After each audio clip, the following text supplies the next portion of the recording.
En islam, les relations hors mariage sont strictement réglementées et généralement interdites. L'islam valorise fortement la chasteté et la fidélité dans le cadre du mariage.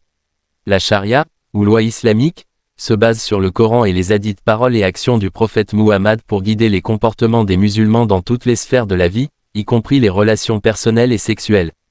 1. Relations prémaritales. Les relations amoureuses ou sexuelles avant le mariage, connues sous le nom de zina, sont strictement prohibées. Le Coran, dans plusieurs versets, condamne les relations sexuelles hors mariage et prescrit des punitions sévères, y compris la flagellation pour les fornicateurs. La chasteté est considérée comme une vertu et une preuve de dévotion à Dieu. 2. Relations extraconjugales. L'adultère est également gravement condamné dans l'islam. La punition pour l'adultère est encore plus sévère que pour les relations prémaritales.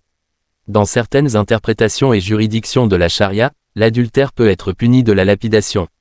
Les adultères sont vus comme une trahison non seulement de la relation conjugale mais aussi des valeurs morales et religieuses de la communauté musulmane.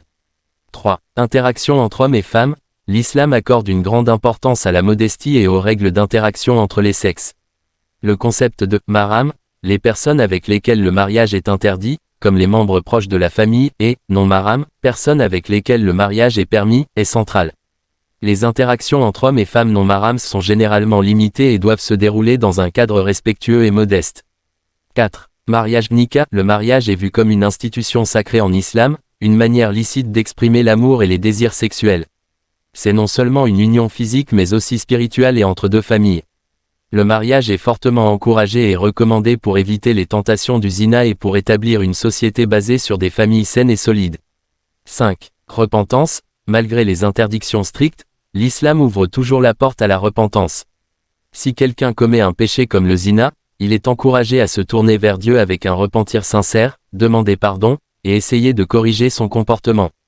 Les lois et les pratiques peuvent varier selon les différentes écoles juridiques et cultures dans le monde musulman, mais les principes de base concernant les relations hors mariage restent généralement les mêmes.